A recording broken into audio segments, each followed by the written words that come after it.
സംസ്ഥാനത്തെ തെരഞ്ഞെടുപ്പ് പ്രചാരണത്തിനായി പ്രധാനമന്ത്രി നരേന്ദ്രമോദി അല്പസമയത്തിനകം കോഴിക്കോടെത്തും. കരിപ്പൂരിൽ നിന്ന് റോഡ് മാർഗം കോഴിക്കോടെത്തുന്ന പ്രധാനമന്ത്രി വിജയ് സങ്കൽപ് റാലിയെ അഭിസംബോധന ചെയ്യും. 1 ലക്ഷത്തോളം പേർ പങ്കെടുക്കുന്ന റാലിയിൽ വടക്കൻ മേഖലയിലെ 9 സ്ഥാനാർത്ഥികളും അണിനിരക്കും. വയനാടിനെ കുറിച്ചുള്ള അമിത്ഷായുടെ പ്രസ്താവന വിവാദമായ സാഹചര്യത്തിൽ പ്രധാനമന്ത്രി എന്തു പറയുമെന്നത് നിർണായകമാണ്.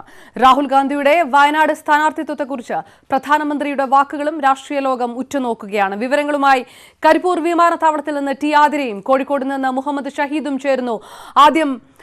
ആതിര, എപ്പോഴായിരിക്കും പ്രധാനമന്ത്രി വിമാനം കരിപ്പൂരിൽ എത്തുക? വിശദാംശങ്ങൾ എന്താണ്? ഏത് രീതിയിലുള്ള സുരക്ഷാ ക്രമീകരണങ്ങളാണ് ഒരുക്കിയിരിക്കുന്നതും കരിപ്പൂരിൽ?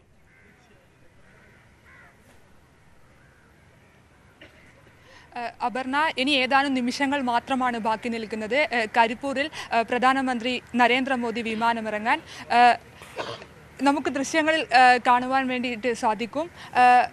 വിമാനത്താവളത്തിൽ നിന്ന് നരേന്ദ്രമോദി വിമാനത്തിൽ നിന്ന് ഇറങ്ങി നരേന്ദ്രമോദി കാറിലാണ് ഇപ്പോൾ കാണുന്ന വഴിയിലൂടെ കോഴിക്കോട് കടപ്പുറത്തേക്ക് വരിക. വിമാനത്താവളത്തിൽ നിന്ന് ഇറങ്ങി പുറത്തേക്ക് ഇറങ്ങുന്ന സ്ഥലത്ത് മാധ്യമപ്രവർത്തകർക്ക് ആർക്കും തന്നെ ദൃശ്യങ്ങൾ എടുക്കാനുള്ള അനുവാദം സുരക്ഷാ സേനകൾ തന്നിരുന്നില്ല. അതുകൊണ്ട് തന്നെ പുറത്ത് ഗേറ്റിനടുത്ത് നിന്നാണ് നരേന്ദ്രമോദി പോകുന്ന വഴിയിൽ നിന്ന് വേണം മാധ്യമങ്ങൾക്ക് ദൃശ്യങ്ങൾ എടുക്കാൻ. നരേന്ദ്രമോദിയുടെ സന്ദർശനത്തിൻ്റെ ഭാഗമായിട്ട് കനത്ത സുരക്ഷയാണ് കോഴിക്കോട് നഗരത്തിലും അതുപോലെ തന്നെ കടപ്പുറം വരെയുള്ള സ്ഥലത്ത് ഏർപ്പെടുത്തിയിരിക്കുന്നത്. ഡോഗ് സ്ക്വാഡും ബോംബ് സ്ക്വാഡും എന്നിവർ കർക്കശ പരിശോധനകളെല്ലാം തന്നെ ഇവിടെ പൂർത്തിയാക്കി കഴിഞ്ഞിട്ടുണ്ട്. ഏതാനും നിമിഷങ്ങൾ മാത്രമാണ് ഇനി ബാക്കി നിൽക്കുന്നത്. 6:10 എത്തും എന്നാണ് നമുക്ക് നേരത്തെ ലഭിച്ച വിവരം. എന്നാൽ 6:20 ഈ നരേന്ദ്രമോദി കരിപ്പൂർ വിമാനത്താവളത്തിൽ ഇറങ്ങുക എന്നാണ് ഏറ്റവും ഒടുവിൽ ലഭിക്കുന്ന വിവരം. 6:20 കരിപ്പൂർ വിമാനത്താവളത്തിൽ വിമാനം ഇറങ്ങുന്ന നരേന്ദ്രമോദി 6:45 കടപ്പുറത്ത് കോഴിക്കോട് കടപ്പുറത്ത് എത്തും. അവിടെ തെരഞ്ഞെടുപ്പ് പ്രചാരണത്തിന്റെ ഭാഗമായി NDA സംഘടിപ്പിച്ച വിജയ് സങ്കൽപ് റാലിയെ അഭിസംബോധന ചെയ്ത് സംസാരിക്കും. അതിനുശേഷം 7:10 അവിടുന്ന് തിരിച്ച് 7:30 കരിപ്പൂർ വിമാനത്താവളത്തിൽ നിന്ന് മധുരയിലേക്ക് പോകും എന്നാണ് ഏറ്റവും കരിപ്പൂർ വിമാനത്താവളത്തിൽ നിന്ന് വിശദാംശങ്ങൾ നൽകുന്നു. 6:20 പ്രധാനമന്ത്രി നരേന്ദ്രമോദി കരിപ്പൂർ വിമാനത്താവളത്തിൽ എത്തും. മുഹമ്മദ് ഷഹീദ് കോഴിക്കോട് നിന്ന് ചേരുന്നു. ഷഹീദ്, 1 ലക്ഷത്തോളം പേർ പങ്കെടുക്കുമെന്ന് അവകാശപ്പെടുന്ന വിജയ് സങ്കൽപ് റാലി കോഴിക്കോട് നടക്കാനിരുമ്പോൾ ഏത് രീതിയിലുള്ള ജനപങ്കാളിത്തമാണ് കാണാൻ കഴിയുന്നത്? സംസ്ഥാന BJP നേതാക്കൾ, NDAയുടെ മറ്റു നേതാക്കൾ ആരുടെയെല്ലാം സാന്നിധ്യമാണ് ഇപ്പോഴുള്ളതും? നമ്മുടെ പാർലമെന്റ് തെരഞ്ഞെടുപ്പിന്റെ അപർണ, കോഴിക്കോട് തയ്യാറാക്കിയിരിക്കുന്ന വിജയ സങ്കല്പ റാലിയിൽ ഇപ്പോൾ ഇവിടേക്ക് നിരവധി പ്രവർത്തകരാണ്, നൂറുകണക്കിന് പ്രവർത്തകരാണ് ഒഴുകിയിരിക്കുന്നത്. BJP നേതൃത്വം പറയുന്നത് 1 ലക്ഷത്തോളം പ്രവർത്തകർ ഈ കടപ്പുറത്ത് എത്തിയിട്ടുണ്ട് എന്നുള്ളതാണ്. NDAയുടെ മുതിർന്ന നേതാക്കന്മാരെല്ലാം ഇപ്പോൾ വേദിയിൽ അണിനിരുന്ന സാഹചര്യമുണ്ട്. ശ്രീധരൻപിള്ള, MT രമേശ് തുടങ്ങിയ BJP നേതാക്കന്മാർ, ഒപ്പം തന്നെ വയനാട്ടിലെ NDA സ്ഥാനാർത്ഥി തുഷാർ ഉൾപ്പെടെയുള്ള മലപ്പുറം മുതൽ കാസർഗോഡ് വരെയുള്ള മുഴുവൻ മണ്ഡലങ്ങളിലെ NDA സ്ഥാനാർത്ഥി സ്റ്റേജിൽ അണിനിരന്നിരിക്കുന്നു. ഒപ്പം NDAയുടെ ഭാഗമായി അടുത്ത ദിവസം NDAയുടെ ഭാഗമായ PC ജോർജും കോഴിക്കോട് കടപ്പുറത്ത് ഈ റാലിയിൽ പങ്കെടുക്കാനായി എത്തിയിട്ടുണ്ട്. നിരവധി പ്രവർത്തകർ വലിയ ആവേശത്തോടു കൂടി തന്നെ കടപ്പുറത്ത് എത്തിയിട്ടുണ്ട്. പ്രധാനമായും പ്രധാനമന്ത്രിയുടെ പ്രസംഗം തന്നെയാണ് ഇപ്പോൾ പ്രവർത്തകരും രാഷ്ട്രീയ കേന്ദ്രങ്ങളും ആകാംക്ഷയോടുകൂടി ഉറ്റുനോക്കുന്നത്. ഏറ്റവും പ്രധാനമായും രാഹുൽ ഗാന്ധി വയനാട്ടിൽ മത്സരിക്കാനെത്തിയ സാഹചര്യത്തിൽ രാഹുൽ ഗാന്ധിക്കെതിരെ നേരത്തെ പ്രധാനമന്ത്രി ഉയർത്തിയ വിമർശനം ശക്തമായ രീതിയിൽ അതേ രീതിയിൽ തന്നെ കോഴിക്കോട് നടക്കുന്ന പ്രസംഗത്തിലും ഉന്നയിക്കുമോ എന്നുള്ള കാര്യം, ഒപ്പം വയനാടിനെ ചൊല്ലി ദേശീയ നേതൃത്വം BJPയുടെ ദേശീയ നേതൃത്വം ഉയർത്തിയ വിമർശനം, പാകിസ്ഥാൻ പരാമർശം ഉൾപ്പെടെയുള്ള കാര്യങ്ങളിൽ അത്തരം പരാമർശങ്ങൾക്ക് പിന്തുണ നൽകുന്ന ഒരു പ്രസംഗമായിരിക്കുമോ നരേന്ദ്രമോദിയുടേത് എന്നുള്ള കാര്യത്തിൽ രാഷ്ട്രീയ കേന്ദ്രങ്ങൾ ഉറ്റുനോക്കുന്നുണ്ട്. അത് ഒരു തരത്തിൽ ആ നിലപാടിൽ ഏതെങ്കിലും തരത്തിലൊരു മാറ്റം ഉണ്ടാവുകയാണെങ്കിൽ അത് വരും ദിവസങ്ങൾ വലിയ ചർച്ചയാകുന്ന ഒരു സാഹചര്യം ഉണ്ടാവുകയും ചെയ്യും. ഒപ്പം തന്നെ ഈ ശബരിമല വിഷയത്തിൽ വിശ്വാസ സംരക്ഷണം NDAയുടെ ബാധ്യതയാണെന്ന് പ്രകടന പത്രികയിൽ വ്യക്തമാക്കിയിട്ടുണ്ടെങ്കിൽ കൂടി അത് ഏത് തരത്തിലായിരിക്കും പ്രധാനമന്ത്രി നരേന്ദ്രമോദി തന്റെ പ്രസംഗത്തിൽ അത് ഉൾക്കൊള്ളിക്കുക എന്നുള്ളത് കേരളത്തിലെ BJP പ്രവർത്തകരും കേരളത്തിലെ മറ്റ് രാഷ്ട്രീയ പാർട്ടികളും ഉറ്റുനോക്കുന്നു. ഉണ്ടാകുന്നുണ്ട്. പ്രധാനമായും ശബരിമല വിഷയത്തിന് ശേഷം നടക്കുന്ന ആദ്യ പൊതു തെരഞ്ഞെടുപ്പിൽ ശബരിമല വിഷയം തങ്ങൾക്ക് തെരഞ്ഞെടുപ്പ് നേട്ടമാകുമെന്ന് BJP കരുതുമ്പോൾ നരേന്ദ്രമോദി ഇക്കാര്യത്തിൽ എന്ത് നിലപാടെടുക്കും, അല്ലെങ്കിൽ മുഹമ്മദ് ഷഹീദാണ് കോഴിക്കോട് നിന്ന് വിശദാംശങ്ങൾ നൽകുന്നത്. വയനാടിനായി ചൊല്ലിയുള്ള വിവാദ പരാമർശങ്ങളും അതോടൊപ്പം തന്നെ രാഹുൽ ഗാന്ധിയുടെ സ്ഥാനാർത്ഥിത്വം എന്ത് പറയും നരേന്ദ്രമോദി എന്നാണ് രാഷ്ട്രീയ കേരളം ഉറ്റുനോക്കുന്നത്. മറ്റു വാർത്തകളിലേക്ക് കടക്കുന്നു. തിരുവനന്തപുരം മണ്ഡലത്തിലെ പ്രചാരണ പാളിച്ചകളിൽ AICCയും കടുത്ത അതൃപ്തി രേഖപ്പെടുത്തിയിരിക്കുന്നു. രാഹുൽ ഗാന്ധി തന്നെ ഇത് സംബന്ധിച്ച് KPCC പ്രസിഡന്റ് മുല്ലപ്പള്ളി രാമചന്ദ്രനുമായി ചർച്ച നടത്തി. AK ആന്റണി, രമേശ് ചെന്നിത്തല, ഉമ്മൻചാണ്ടി തുടങ്ങിയവർ ജില്ലാ നേതൃത്വവുമായി ചർച്ച നടത്തി. മുൻപ് ജില്ലാ ചുമതലയുണ്ടായിരുന്ന നേതാക്കളും കോൺഗ്രസ് MLA അടക്കമുള്ളവരും ശശി തരൂരിനെ പിന്നിൽ നിന്ന് കുത്തുന്നുവെന്നാണ് പരാതി. വട്ടിയൂർക്കാവ് MLA K മുരളീധരൻ വടകരയിൽ സ്ഥാനാർത്ഥിയായതോടെ അവിടുത്തെ പ്രചരണം താളം തെറ്റിയിരുന്നു. ഇത് പരിഹരിക്കാനുള്ള ശ്രമങ്ങൾ ഉണ്ടായില്ലെന്ന് മാത്രമല്ല, മറ്റു നിയമസഭാ മണ്ഡലങ്ങളിലേക്ക് കൂടി വ്യാപിക്കുകയും ചെയ്തു. മുമ്പ് ജില്ലയുടെ ചുമതലയുണ്ടായിരുന്ന നേതാവ് അന്നത്തെ ഭാരവാഹികളെ ഉപയോഗിച്ച് പ്രചരണം അട്ടിമറിക്കുകയാണെന്ന ആരോപണം വരെ ഉയർന്നു. NSS നേതൃത്വത്തിന്റെ സ്വാധീനമാണ് ഇതിന് കാരണമെന്നാണ് കോൺഗ്രസ് നേതാക്കൾ തന്നെ കുറ്റപ്പെടുത്തുന്നത്. പ്രചരണത്തിലെ മെല്ലപ്പൊക്ക് സംബന്ധിച്ച് AICCക്ക് പരാതി നൽകിയെന്ന വാർത്ത ശശി തരൂർ നിഷേധിച്ചെങ്കിലും ഇതിനു പിന്നാലെ രാഹുൽ ഗാന്ധി അടക്കമുള്ള നേതാക്കളുടെ വിളിയെത്തി. തിരുവനന്തപുരത്ത് പ്രചരണത്തിൽ ഉണ്ടാകുന്ന പാളിച്ചകൾ അടിയന്തരമായി പരിഹരിക്കണമെന്നായിരുന്നു KPCC പ്രസിഡന്റ് രാഹുൽ ഗാന്ധി നൽകിയ നിർദ്ദേശം. കൊച്ചു വീഴ്ചകൾ പോലുണ്ടെങ്കിലും ആര് ചൂണ്ടിക്കാണിച്ചാലും ആ വീഴ്ചകൾ പരിഹരിച്ചുകൊണ്ട് പോകുക എന്ന് തന്നെയാണ് ഞങ്ങളുടെ സമീപനം. ശ്രീ ശശി തരൂരിനോട് സംസാരിച്ച് അദ്ദേഹം ഒരു പരാതിയും പറഞ്ഞിട്ടില്ല. അദ്ദേഹം പൂർണ്ണ സംതൃപ്തനാണ്. അവരൊറ്റക്കെട്ടായിട്ട് നിന്ന് പ്രവർത്തിക്കുകയാണ്. ചില പ്രാദേശിക നേതാക്കളും ജില്ലാ നേതാക്കൾക്കെതിരെ കടുത്ത അമർഷം രേഖപ്പെടുത്തി. ജനപ്രതിനിധികൾ ശശി തരൂരിനെ തോൽപ്പിക്കാൻ ശ്രമിച്ചാൽ നിയമസഭാ തെരഞ്ഞെടുപ്പിൽ തിരിച്ചടി നേരിടേണ്ടി വരുന്ന ഭീഷണി ചില ജില്ലാ നേതാക്കൾ ഉയർത്തിയിട്ടുണ്ട്. രമേശ് ചെന്നിത്തല തന്നെ വരും ദിവസങ്ങളിൽ തിരുവനന്തപുരത്തെ പ്രചരണം നിയന്ത്രിക്കുമെന്നാണ് സൂചന. Election desk, news 18. തിരുവനന്തപുരത്ത് UDFൽ തർക്കമുണ്ടെന്ന തരത്തിൽ പരാതി നൽകിയിട്ടില്ലെന്ന് ആവർത്തിച്ച് ശശി തരൂർ. പാർട്ടിയുടെയും മുന്നണിയുടെയും പ്രചാരണ പ്രവർത്തനത്തിൽ പൂർണ്ണ സംതൃപ്തനാണെന്നും ശശി തരൂർ വാർത്താക്കുറിപ്പിൽ വ്യക്തമാക്കി. പ്രവർത്തനത്തിൽ അഭിമാനവും ആഹ്ലാദവുമുണ്ട്. ഈ വാർത്തയ്ക്ക് പിന്നിൽ CPM BJP കേന്ദ്രങ്ങളാണെന്ന് തമ്പാനൂർ രവിയും കുറ്റപ്പെടുത്തി.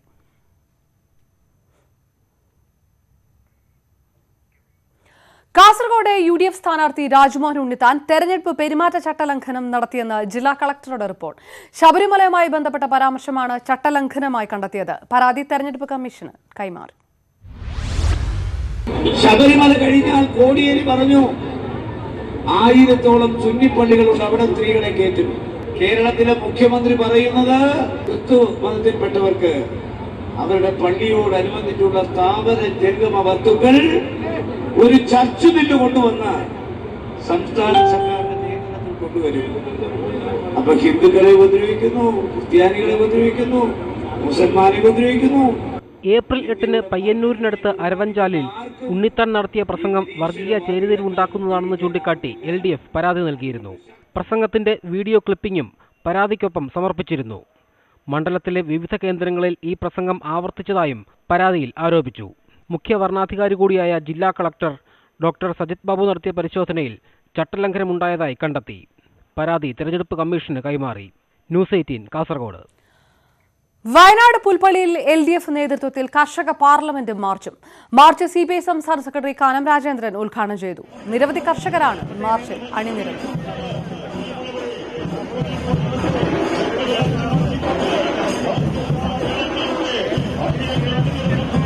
പുൽപ്പള്ളിയിൽ സംഘടിപ്പിച്ച കർഷക പാർലമെന്റ് അഖിലേന്ത്യാ കിസാൻ സഭ അധ്യക്ഷൻ അശോക് ദാവ്ലെ ഉദ്ഘാടനം ചെയ്തു. മാധ്യമപ്രവർത്തകൻ സായ്നാഥും കർഷക നേതാവ് വിജു കൃഷ്ണനും കർഷക പാർലമെന്റിൽ പങ്കെടുത്തു. BJPയുടെയും കോൺഗ്രസിന്റെ പൊള്ളയായ വാഗ്ദാനങ്ങളും വോട്ടർമാർ വിശ്വസിക്കില്ലെന്ന് കിസാൻ സഭ അഖിലേന്ത്യാ അധ്യക്ഷൻ അശോക് ദാവ്ലെ പറഞ്ഞു. രാഷ്ട്രത്തിന് അതീതമായ ചെറുത്തുനിൽപ്പിനാണ് കർഷകർ തയ്യാറാകേണ്ടതെന്നും മികച്ച കാർഷിക നയങ്ങൾക്ക് ജനങ്ങൾ വോട്ട് നൽകുമെന്ന് പ്രതീക്ഷിക്കുന്നതായും ദാവ്ലെ ന്യൂസ് 18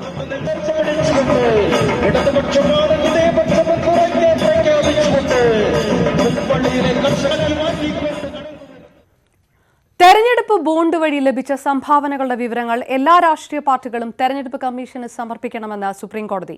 മെയ് 15 വരെ ലഭിച്ച സംഭാവനകളുടെ വിവരങ്ങൾ മെയ് 31-നകം മുദ്രവെച്ച കവറിൽ നൽകണം. തെരഞ്ഞെടുപ്പ് ബോണ്ടുകൾ സ്റ്റേ ചെയ്യണമെന്ന ആവശ്യം കോടതി അംഗീകരിച്ചില്ല. സുപ്രീം കോടതിയുടെ ഇടക്കാല ഉത്തരവ് പ്രതിപക്ഷ കക്ഷികൾ സ്വാഗതം ചെയ്തു. തിരഞ്ഞെടുപ്പ് ബോണ്ട് വഴി സംഭാവന നൽകുന്നവരുടെ വിവരങ്ങൾ പരസ്യപ്പെടുത്തരുതെന്ന കേന്ദ്ര സർക്കാർ വാദം തള്ളിക്കൊണ്ടാണ് സുപ്രീം കോടതി ഉത്തരവ്. സംഭാവനകൾ ലഭ്യമാക്കാനുള്ള സംവിധാനം ഏതെങ്കിലും ഒരു രാഷ്ട്രീയ പാർട്ടിക്ക് മാത്രം അനുകൂലമാകുന്ന സാഹചര്യം ഉണ്ടാകരുതെന്ന് വ്യക്തമാക്കിയാണ് കോടതി ഇടപെടൽ. ബോണ്ടിലൂടെ ലഭിച്ച സംഭാവനകളുടെ വിശദാംശങ്ങൾ എല്ലാ രാഷ്ട്രീയ പാർട്ടികളും തിരഞ്ഞെടുപ്പ് കമ്മീഷന് കൈമാറണം.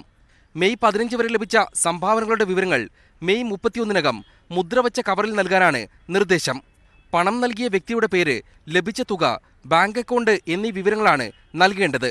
ഏപ്രിൽ മെയ് മാസങ്ങളിൽ ബോണ്ട് വാങ്ങുന്നതിനുള്ള സമയപരിധി 10 ദിവസത്തിൽ നിന്ന് 5 ദിവസമായി വെട്ടിച്ചുരുക്കാൻ ധനമന്ത്രാലയത്തിന് കോടതി നിർദ്ദേശം നൽകി. ബോണ്ടുകൾക്കെതിരായ ഹർജികളിൽ വിശദമായ വാദം പിന്നീട് കേൾക്കും. രാഷ്ട്രീയ പാർട്ടികൾക്ക് സംഭാവന സ്വീകരിക്കുന്നതിനായി 2018-ലാണ് NDA സർക്കാർ തിരഞ്ഞെടുപ്പ് ബോണ്ടുകൾ കൊണ്ടുവന്നത്. ഇതിനെ ചോദ്യം ചെയ്ത് association for Democratic reforms, CPM എന്നിവർ നൽകിയ ഹർജികളിലാണ് കോടതിയുടെ ഇടക്കാല ഉത്തരവ്. രാഷ്ട്രീയ പാർട്ടികൾക്ക് സംഭാവനകൾ നൽകുന്നത് ആരെന്നറിയാനുള്ള അവകാശം വോട്ടർമാർക്കില്ലെന്നായിരുന്നു സുപ്രീം കോടതിയിൽ കേന്ദ്ര സർക്കാരിന്റെ വിചിത്രവാദം. ഇതിനു വിരുദ്ധമായാണ് ഈ തിരഞ്ഞെടുപ്പ് കാലത്ത് ലഭിക്കുന്ന മുഴുവൻ സംഭാവനകളുടെയും കണക്കുകൾ തിരഞ്ഞെടുപ്പ് കമ്മീഷന് പരിശോധിക്കാൻ വഴിയൊരുക്കുന്ന സുപ്രീം കോടതി ഉത്തരവ്. ക്യാമറമാൻ ബിനു ബേസിലിനൊപ്പം M. ഉണ്ണികൃഷ്ണൻ, ന്യൂസ് 18, ഡൽഹി. രാഹുൽ ഗാന്ധിയുടെ റഫാൽ പ്രസ്താവന കോൺഗ്രസിനെതിരായ ആയുധമാക്കി BJP. കാവൽക്കാരൻ കള്ളനാണെന്ന് സുപ്രീംകോടതി കണ്ടെത്തിയെന്ന രാഹുലിന്റെ പരാമർശത്തിൽ നടപടി ആവശ്യപ്പെട്ട് BJP സുപ്രീം കോടതിയെയും തെരഞ്ഞെടുപ്പ് കമ്മീഷനെയും സമീപിച്ചു. ഹർജിക്ക് കോടതിയിൽ മറുപടി നൽകുമെന്ന് കോൺഗ്രസും വ്യക്തമാക്കി. सुप्रीम कोर्ट कहता है कि नरेंद्र मोदी जी जो देश के चौकीदार बने हैं वो चोर हैं. റഫാൽ പുനഃപരിശോധനാ ഹർജിയിൽ പുതിയ രേഖകൾ പരിശോധിക്കാനുള്ള സുപ്രീം കോടതി തീരുമാനത്തിന് പിന്നാലെയായിരുന്നു രാഹുലിന്റെ ഈ പ്രതികരണം. കോടതി വിധിയിലില്ലാത്ത കാര്യങ്ങൾ കോടതിയുടെ പേരിൽ ആരോപിച്ചുവെന്നാണ് BJPയുടെ പരാതി. രാഹുലിനെതിരെ ക്രിമിനൽ കോടതിയലക്ഷ്യ നടപടി ആവശ്യപ്പെട്ട് BJP MP മീനാക്ഷി ലേഖിയാണ് സുപ്രീം കോടതിയെ സമീപിച്ചത്. ഹർജി വേഗത്തിൽ പരിഗണിക്കണമെന്ന ആവശ്യം അംഗീകരിച്ച കോടതി തിങ്കളാഴ്ച വാദം കേൾക്കാൻ തീരുമാനിച്ചു. मिसकोट करना, मिसरिप्रेजेंट करना, ये सीरियसली सेक्शन 15 के तहत, सेक्शन 15 और 3C के तहत क्रिमिनल कंटेम्प्ट ऑफ कोर्ट है. വസ്തുതാവിരുദ്ധമായ പ്രസ്താവനയ്ക്ക് രാഹുലിനെതിരെ നടപടി ആവശ്യപ്പെട്ട് നിർമ്മല സീതാരാമന്റെ നേതൃത്വത്തിലുള്ള BJP പ്രതിനിധി സംഘം കേന്ദ്ര തിരഞ്ഞെടുപ്പ് കമ്മീഷന് പരാതി നൽകി.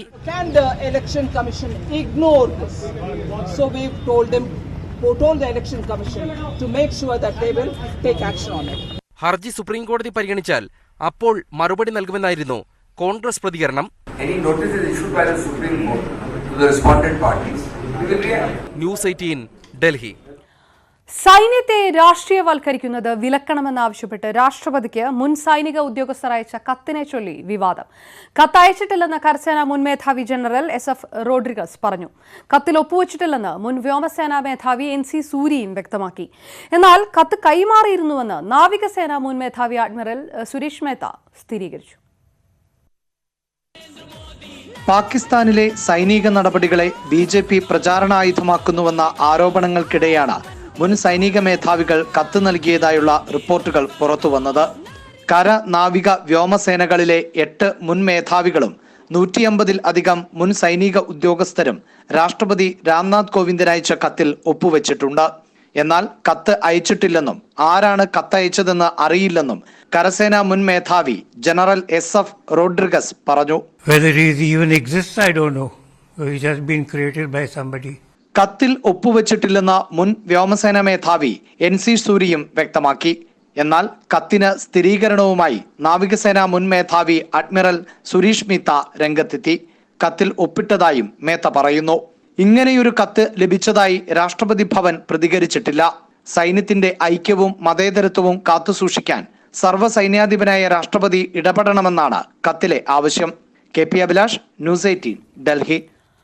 പ്രധാനമന്ത്രി നരേന്ദ്രമോദിക്ക് റഷ്യയുടെ പരമോന്നത സിവിലിയൻ ബഹുമതി. ഇന്ത്യയും റഷ്യയും തമ്മിലുള്ള നയതന്ത്ര ബന്ധങ്ങൾ മെച്ചപ്പെടുത്താൻ നൽകിയ സംഭാവനകൾ പരിഗണിച്ചാണ് സെന്റ് ആൻഡ്രൂ ദ അപ്പോസ്റ്റലെ പുരസ്കാരം നൽകുന്നതെന്ന് റഷ്യൻ വിദേശകാര്യ മന്ത്രാലയം അറിയിച്ചു. 1998 മുതലാണ് റഷ്യ വിവിധ രംഗങ്ങളിൽ മഹത്തായ സംഭാവനകൾ നൽകുന്നവർക്ക് സെന്റ് ആൻഡ്രൂ പുരസ്കാരം നൽകി തുടങ്ങിയത്. UAEയുടെ പരമോന്നത സിവിലിയൻ ബഹുമതിയും അടുത്തിടെ നരേന്ദ്രമോദിക്ക് ലഭിച്ചിരുന്നു. मैं जीत रही, लेकिन अगर मेरी जीत मुसलमानों के बिना होगी तो मुझे बहुत अच्छा नहीं लगेगा. फिर जब मुसलमान आता है काम के लिए, फिर मैं सोचती हूँ कि नहीं रहने दो, क्या फर्क पड़ता है. आखिर नौकरी सौदेबाजी भी तो होती है. बात सही है कि नहीं? വോട്ട് ചെയ്തില്ലെങ്കിൽ മുസ്ലിങ്ങൾക്ക് ജോലിയില്ല. വിവാദ പ്രസ്താവനയുമായി മേനകാ ഗാന്ധി. വാർത്ത കാണാം ഇടവേളയ്ക്ക് ശേഷം. കൊച്ചിയിൽ ലീന മരിയ പോളിന്റെ ബ്യൂട്ടി പാർലറിന് നേരെ വെടിവെച്ചത് 50 ലക്ഷം രൂപയുടെ കൊട്ടേഷൻ ഏറ്റെടുത്താണെന്ന് പ്രതികൾ. അറസ്റ്റിലായ എറണാകുളം സ്വദേശികളായ ബിലാൽ, വിപിൻ എന്നിവരെ ബ്യൂട്ടി പാർലറിൽ എത്തിച്ച് തെളിവെടുത്തു. പ്രതികൾക്ക് സൗകര്യം ചെയ്തു കൊടുത്ത അൽത്താഫ് എന്നയാളെയും പിടികൂടി. രവി പൂജാരിയുടെ കാസർഗോഡുള്ള കൊട്ടേഷൻ സംഘമാണ് ബിലാൽ, വിപിൻ എന്നിവരെ ബ്യൂട്ടി പാർലറിന് നേരെ ആക്രമണം നടത്താൻ നിയോഗിച്ചത്. 50 ലക്ഷം രൂപയുടെ കൊട്ടേഷനാണ് നൽകിയതെങ്കിലും 45,000 രൂപ മാത്രമേ കൈമാറിയുള്ളൂ. പാർലറിനുള്ളിൽ കയറി വെടിവെക്കണം എന്ന നിർദ്ദേശം പാലിക്കാത്തതുകൊണ്ടാണ് കൊട്ടേഷൻ തുക വെട്ടിക്കുറച്ചത്. തോക്കുകളും ബൈക്കും എറണാകുളത്ത് എത്തിച്ചു നൽകുകയായിരുന്നു. സംഭവത്തിന് ശേഷം പ്രതികൾ കളമശ്ശേരി NAD ഭാഗത്തുള്ള അമേരിക്ക എന്നറിയപ്പെടുന്ന ഒളിസങ്കേതത്തിലാണ് തങ്ങിയത്. പിന്നീട് കാസർഗോഡേക്ക് പോയി. ആക്രമണത്തിൽ കൂടുതൽ പേർക്ക് പങ്കുണ്ടെന്ന് ക്രൈംബ്രാഞ്ച് IG S ശ്രീജിത്ത് പറഞ്ഞു. ഇവിടെ വന്ന് വെടിവെച്ച 2 വ്യക്തികളെ നമ്മൾ ഐഡന്റിഫൈ ചെയ്തു, അവരെ അറസ്റ്റ് ചെയ്തു. അവരുപയോഗിച്ച വെപ്പൺസ് സീസ് ചെയ്തിട്ടുണ്ട്. അതിനകത്ത് 2 വെപ്പണാണ് ഇപ്പോൾ സീസ് ചെയ്തിരിക്കുന്നത്. ഒരു വെപ്പൺ ഇവിടെ ഉപയോഗിച്ചതും ഒന്ന് ഉപയോഗിക്കാത്തതുമാണ്. ഇനി ഒരു ആയുധം കൂടെ സൂക്ഷിക്കാനുണ്ടെന്ന് കരുതുന്നു. പ്രതികളെ ഈ മാസം 16 വരെ പോലീസ് കസ്റ്റഡിയിൽ വിട്ടു. പ്രതികൾക്ക് എറണാകുളത്ത് സൗകര്യം ചെയ്തു കൊടുത്ത അൽത്താഫ് എന്നയാളെയും പിടികൂടിയിട്ടുണ്ട്. അന്വേഷണ ഉദ്യോഗസ്ഥരുമായി DGP ലോക്നാഥ് ബെഹ്റ കൂടിക്കാഴ്ച നടത്തി. കേസിന് മറ്റെന്തെങ്കിലും അധോലോക ബന്ധമുണ്ടോ എന്നും അന്വേഷിച്ചു വരികയാണ്. പ്രതികളെ ബ്യൂട്ടി പാർലറിൽ എത്തിച്ച് തെളിവെടുത്തു. കഴിഞ്ഞ ഡിസംബർ 15-നാണ് ബ്യൂട്ടി പാർലറിന് നേരെ വെടിവെപ്പുണ്ടായത്. അതിന് 1 മാസം മുമ്പ് അധോലോക നായകൻ രവി പൂജാരി ബ്യൂട്ടി പാർലർ ഉടമ ലീന മരിയ പോളിനെ വിളിച്ച് 25 കോടി രൂപ ആവശ്യപ്പെടുകയും വെടിവെക്കുമെന്ന് ഭീഷണിപ്പെടുത്തുകയും ചെയ്തിരുന്നു. ന്യൂസ് 18 കൊച്ചി. വിജിലൻസ് മുൻ ഡയറക്ടർ ജേക്കബ് തോമസിനെതിരെ അഴിമതി കേസ്. തുറമുഖ ഡയറക്ടറായിരിക്കെ ഡ്രഡ്ജർ വാങ്ങിയതിൽ ക്രമക്കേട് നടത്തിയെന്നാണ് കേസ്. അഴിമതി നിരോധന നിയമപ്രകാരം തിരുവനന്തപുരം വിജിലൻസ് കോടതിയിൽ FIR ഫയൽ ചെയ്തു. സർവീസിൽ നിന്ന് സ്വയം വിരമിക്കൽ അപേക്ഷ നൽകിയ ജേക്കബ് തോമസ് രാഷ്ട്രീയ പ്രവേശനവും പ്രഖ്യാപിച്ചിരുന്നു. ഇതിനിടെയാണ് വിജിലൻസ് കേസിൽ പ്രതിയാകുന്നത്. നിലമ്പൂർ MLA PV അൻവറിന്റെ ചീങ്കണിപ്പാലയിലെ തടയണ ഉടൻ പൊളിച്ചു നീക്കണമെന്ന് ഹൈക്കോടതി. ഇല്ലെങ്കിൽ പ്രത്യാഘാതം നേരിടേണ്ടി വരുമെന്നും ഹൈക്കോടതി മുന്നറിയിപ്പ് നൽകി. കേസ് വേനൽ അവധിക്ക് ശേഷം കേസ് വീണ്ടും പരിഗണിക്കും. അതിനു മുൻപ് തടയണ പൊളിച്ചു നീക്കണമെന്നാണ് കോടതി നിർദ്ദേശം. തടയണ പൊളിച്ച് ഉടൻ വെള്ളം ഒഴുക്കിവിടണമെന്ന് ഹൈക്കോടതി നേരത്തെ ഉത്തരവിട്ടിരുന്നു. മൺസൂണിന് മുൻപ് തടയണ പൊളിച്ചു നീക്കണമെന്ന വിദഗ്ധ സമിതി റിപ്പോർട്ടിന്റെ അടിസ്ഥാനത്തിലായിരുന്നു ഉത്തരവ്. ഇത് നടപ്പാക്കാത്തതിനാണ് അൻവറിനെ കോടതി വിമർശിച്ചത്. പെരിയ ഇരട്ടക്കൊലപാതക കേസിൽ CBI അന്വേഷണം വേണ്ടെന്ന് സർക്കാർ ഹൈക്കോടതിയിൽ. നിഷ്ഠൂര കൊലപാതകമാണ് നടന്നതെന്നും അന്വേഷണത്തിന് പ്രത്യേക സംഘത്തെ ചുമതലപ്പെടുത്തിയിട്ടുണ്ടെന്നും സർക്കാർ കോടതിയെ അറിയിച്ചു. കൊലപാതകത്തിൽ CPM നേതൃത്വത്തിന് പങ്കില്ലെന്ന് ക്രൈംബ്രാഞ്ചും റിപ്പോർട്ട് നൽകി. 1-ാം പ്രതിയും CPM ലോക്കൽ കമ്മിറ്റി അംഗവുമായ പീതാംബരനെ കൊല്ലപ്പെട്ട ശരത്ലാലും സംഘവും പരിക്കേൽപ്പിച്ചിരുന്നു. ഇതേ തുടർന്നുണ്ടായ വ്യക്തിവൈരാഗ്യമാണ് കൊലപാതകത്തിൽ കലാശിച്ചത്. കേസിൽ CPMന്റെ ഉന്നത നേതാക്കൾ ഉൾപ്പെട്ടതായി തെളിവില്ലെന്നും റിപ്പോർട്ടിൽ പറയും. ഭാര്യയെ കൊന്നെന്ന കേസിൽ ബിജു രാധാകൃഷ്ണനെ ഹൈക്കോടതി വെറുതെ വിട്ടു. ബിജുവിന്റെ അമ്മ രാജമ്മാളിനെയും കുറ്റവിമുക്തിയാക്കി. സോളാർ കേസിൽ സരിതാ നായർക്കൊപ്പം അറസ്റ്റിലായപ്പോഴാണ് ഭാര്യ രശ്മിയുടെ മരണത്തെക്കുറിച്ച് പോലീസ് അന്വേഷിച്ചത്. അമിതമായി മദ്യം നൽകിയ ശേഷം ശ്വാസം മുട്ടിച്ചു കൊന്നു എന്നായിരുന്നു കേസ്. കൊല്ലം പ്രിൻസിപ്പൽ സെഷൻസ് കോടതി 2014 ജനുവരിയിലാണ് ബിജു രാധാകൃഷ്ണന് ജീവപര്യന്തം തടവ് ശിക്ഷ വിധിച്ചത്. സ്ത്രീധനത്തിന് വേണ്ടി പീഡിപ്പിച്ചതിനായിരുന്നു രാജമ്മാളിനെ ശിക്ഷിച്ചത്. പാനായിക്കുളം സിമി ക്യാമ്പ് കേസിൽ NIA കോടതി ശിക്ഷിച്ച 5 പ്രതികളെയും ഹൈക്കോടതി വെറുതെ വിട്ടു. 14 വർഷം തടവിന് ശിക്ഷിച്ച 1-ാം പ്രതി ഈരാറ്റുപേട്ട സ്വദേശി ഹാരിസ്, ഈരാറ്റുപേട്ടയിലെ തന്നെ അബ്ദുൾ റാസിഖ്, ആലുവ കുഞ്ഞുണ്ണിക്കര സ്വദേശി അൻസാർ നദ്വി, 5-ാം പ്രതി ഈരാറ്റുപേട്ട വടക്കേക്കര സ്വദേശി ഷമ്മി എന്നിവരെയാണ് കോടതി വെറുതെ വിട്ടത്. കേസ് റദ്ദാക്കണമെന്നാവശ്യപ്പെട്ട് 13-ാം പ്രതി സാലിഹ് നൽകിയ ഹർജി ഹൈക്കോടതി അനുവദിച്ചു. വിചാരണ കോടതി വെറുതെ വിട്ട 8 പേർക്കെതിരെ NIA നൽകിയ അപ്പീൽ ഹൈക്കോടതി തള്ളി. 7-ാം പ്രതി ഷമീർ, 8-ാം പ്രതി നിസാർ, 11-ാം പ്രതി അഷ്കർ തുടങ്ങിയവരെയാണ് കോടതി വെറുതെ വിട്ടിരുന്നത്. കേരളം കൊടും ചൂടിലേക്കെന്ന് കാലാവസ്ഥാ നിരീക്ഷണ വകുപ്പിന്റെ അതീവ ജാഗ്രതാ മുന്നറിയിപ്പ്. ഞായറാഴ്ച വരെ താപനില ശരാശരിയിൽ നിന്ന് 4 ഡിഗ്രി വരെ ഉയരും. പല ജില്ലകളിലും ചരിത്രത്തിലെ ഏറ്റവും ഉയർന്ന താപനില രേഖപ്പെടുത്തുമെന്നാണ് മുന്നറിയിപ്പ്. സൂര്യാതാപ സാധ്യത കൂടുന്നതിനാൽ അതീവ ജാഗ്രത പുലർത്തണമെന്നും നിർദ്ദേശമുണ്ട്. ഇനി കൂടുതൽ തെരഞ്ഞെടുപ്പ് വാർത്തകൾ.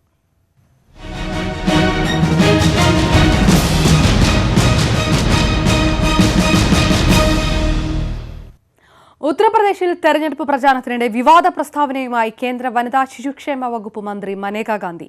തനിക്ക് വോട്ട് ചെയ്യാത്ത മുസ്ലിങ്ങൾക്ക് ജോലി നൽകില്ലെന്നായിരുന്നു മനേകാ ഗാന്ധിയുടെ പ്രസ്താവന. ഉത്തർപ്രദേശിലെ സുൽത്താൻപൂരിലാണ് മനേകാ ഗാന്ധി വിവാദ പ്രസ്താവന നടത്തിയത്. मैं जीत रही हूँ, लेकिन अगर मेरी जीत मुसलमानों के बिना होगी तो मुझे बहुत अच्छा नहीं लगेगा। फिर जब मुसलमान आता है काम के लिए, फिर मैं सोचती हूँ कि नहीं रहने ही दो, क्या फर्क पड़ता है। आखिर नौकरी सौदेबाजी भी तो होती है। बात सही है कि नहीं? മതത്തിന്റെ പേരിൽ പ്രചാരണം നടത്തിയ മനേക്കയുടെ സ്ഥാനാർത്ഥിത്വം റദ്ദ് ചെയ്യണമെന്ന് കോൺഗ്രസ് ആവശ്യപ്പെട്ടു. ലോക്സഭാ തെരഞ്ഞെടുപ്പിൽ ഡൽഹിയിൽ ആം ആദ്മി പാർട്ടിയുമായി സഖ്യത്തിന് അവസാനവട്ട സമ്മർദ്ദവുമായി കോൺഗ്രസ്. മറ്റ് സംസ്ഥാനങ്ങളിൽ അനുബന്ധ സഖ്യം വേണമെന്ന നിലപാടിൽ AAP വിട്ടുവീഴ്ച ചെയ്താൽ ഡൽഹിയിൽ സഖ്യത്തിന് തയ്യാർ. ഇല്ലെങ്കിൽ നാളെ സ്ഥാനാർത്ഥികളെ പ്രഖ്യാപിക്കുമെന്ന് കോൺഗ്രസ് പറഞ്ഞു. ആം ആദ്മി പാർട്ടിയുമായി ഇപ്പോഴും സഖ്യത്തിന് തയ്യാറാണെന്ന് PC ചാക്കോ വ്യക്തമാക്കി. ഡൽഹിയിൽ ഒരു ധാരണ ഉണ്ടാക്കണം എന്നാണ് കോൺഗ്രസ് ആഗ്രഹിക്കുന്നത്. ദേശീയ തലത്തിൽ BJPയെ പരാജയപ്പെടുത്താൻ സമാന സ്വഭാവമുള്ള പാർട്ടികളുമായി ധാരണ ഉണ്ടാക്കണമെന്നാണ് കോൺഗ്രസ് ആഗ്രഹിക്കുന്നത്. പക്ഷേ മറ്റ് സംസ്ഥാനങ്ങളിൽ കൂടെ ധാരണ ഉണ്ടാകണം എന്നുള്ള അടിസ്ഥാനത്തിലാവാം ഡൽഹിയിലെ ധാരണയിൽ നിന്ന് അവ പിറകോട്ട് പോയി. അതുകൊണ്ട് ഡൽഹിയിൽ ആം ആദ്മിയുമായുള്ള ഒരു ധാരണ വേണ്ടിയുള്ള ശ്രമങ്ങൾ പരാജയപ്പെട്ടിരിക്കുകയാണ്. 2 ദിവസത്തിനുള്ളിൽ ഡൽഹിയിലുള്ള 7 സീറ്റുകളിലേക്കുമുള്ള കോൺഗ്രസിന്റെ സ്ഥാനാർത്ഥികളെ പ്രഖ്യാപിക്കും. പഠിച്ച് ഡിഗ്രികൾ ഇല്ലാതാക്കുക, ഇത്തരമൊരു അപൂർവ റെക്കോർഡിന് ഉടമയായിരിക്കുകയാണ് കേന്ദ്രമന്ത്രി സ്മൃതി ഇറാനി. 2004 BA-കാരിയും 2014 BCom-കാരിയുമായ സ്മൃതി ഇപ്പോൾ പറയുന്നത് തനിക്ക് സീനിയർ സെക്കൻഡറി വിദ്യാഭ്യാസ യോഗ്യത മാത്രമാണ് ഉള്ളതെന്നാണ്. അമേഠിയിൽ നൽകിയ നാമനിർദ്ദേശ പത്രികയിലാണ് വിദ്യാഭ്യാസ യോഗ്യത സീനിയർ സെക്കൻഡറി മാത്രമാണെന്ന് സ്മൃതി ഇറാനി സത്യവാങ്മൂലം നൽകിയിരിക്കുന്നത്. 2014 ലോക്സഭാ തെരഞ്ഞെടുപ്പ് കാലം മുതൽ വിവാദമാണ് സ്മൃതി ഇറാനിയുടെ വിദ്യാഭ്യാസ യോഗ്യത. 2004 തെരഞ്ഞെടുപ്പിൽ BA ബിരുദമുണ്ടെന്ന് അവകാശപ്പെട്ട സ്മൃതി 2014 നാമനിർദ്ദേശ പത്രിക നൽകിയപ്പോൾ BCom ബിരുദമുണ്ടെന്നാണ് കാണിച്ചിരുന്നത്.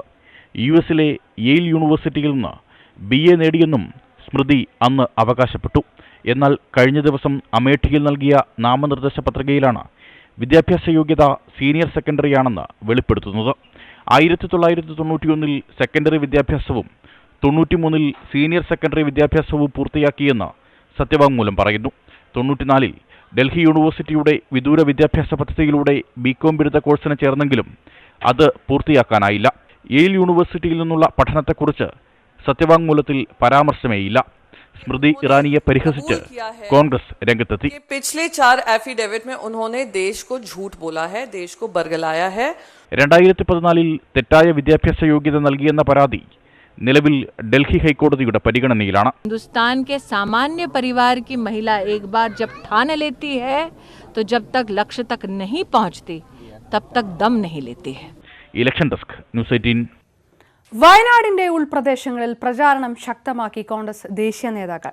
കാർഷിക വിഷയങ്ങൾ ഉന്നയിച്ചാണ് LDF പ്രചാരണം. പ്രമുഖ ദേശീയ നേതാക്കൾ എത്തുന്നതോടെ അനുകൂല സാഹചര്യം പ്രതീക്ഷിക്കുകയാണ് NDA. രാഹുൽ ഗാന്ധിയുടെ താരപരിവേഷത്തിന് യോജിക്കുന്ന പ്രചാരണ രീതിയാണ് UDF അവലംബിക്കുന്നത്. ഉൾനാടുകളിൽ പോലും എത്തുന്നത് ദേശീയ നേതാക്കൾ. പിലാക്കാവിൽ തുടങ്ങി മാനന്തവാടിയുടെ ഉൾപ്രദേശത്തു കൂടിയുള്ള റോഡ് ഷോ ഉദ്ഘാടനം ചെയ്തത് മുൻ കേന്ദ്രമന്ത്രി KV തങ്കബാലു, നയിച്ചത് മുൻമന്ത്രി അനൂപ് ജേക്കബ്. ഈ വെയിലത്ത് പോലും നൂറുകണക്കിന് ആൾക്കാരാണ് ഇങ്ങോട്ട് കടന്നു വരുന്നത്. തീർച്ചയായിട്ടും ഞങ്ങളൊരു വലിയ ഭൂരിപക്ഷം തന്നെ പ്രതീക്ഷിക്കുന്നു. BJP അധ്യക്ഷൻ ഉൾപ്പെടെയുള്ള ദേശീയ നേതാക്കൾ വയനാട്ടിലെത്തുന്നതോടെ തുഷാർ വെള്ളാപ്പള്ളിയുടെ സാധ്യത വർദ്ധിക്കുമെന്ന കണക്കുകൂട്ടലിലാണ് NDA. ഇനി വരുന്ന ദിവസങ്ങളിൽ ദേശീയ നേതാക്കന്മാർ ഉൾപ്പെടെയുള്ള ആളുകൾ എത്തിച്ചേർന്നുള്ള വലിയ സമ്മേളനങ്ങൾ നമ്മൾ ഈ മണ്ഡലത്തിൽ സംഘടിപ്പിക്കുന്നതിന് തീരുമാനിച്ചിട്ടുണ്ട്. സ്ഥാനാർത്ഥി എന്നുള്ള നിലയിൽ എല്ലാ ഗ്രാമാന്തരങ്ങളിലും ടൗണുകളിൽ കേന്ദ്രീകരിച്ച് വോട്ടർമാരെ നേരിൽ കാണുന്നതിനുള്ള നടപടികളും പുരോഗമിക്കുകയാണ്. കാർഷിക പ്രശ്നങ്ങൾ ഉന്നയിച്ചാണ് ഇടതുപക്ഷം പ്രചാരണം ശക്തമാക്കുന്നത്. താരപരിവേഷമില്ലാത്ത നാട്ടുകാരനായ സ്ഥാനാർത്ഥി എന്നാണ് ഓരോയിടത്തും പരിചയപ്പെടുത്തുന്നത്. സ്ഥാനാർത്ഥികളുടെ പ്രചരണം എല്ലാ അർത്ഥത്തിലും വയനാടിനെ ഇളക്കി മറിക്കുകയാണ്. തിരഞ്ഞെടുപ്പിന്റെ ചൂടത്താത്ത ഒരു കവല പോലും ഇന്നീ നാട്ടിലില്ല. ക്യാമറാമാൻ ഷാഫിക്കൊപ്പം മനു ഭരത്, ന്യൂസ് 18 വയനാട്. പൂർണ്ണമാകുന്ന ന്യൂസ് 18. നമസ്കാരം.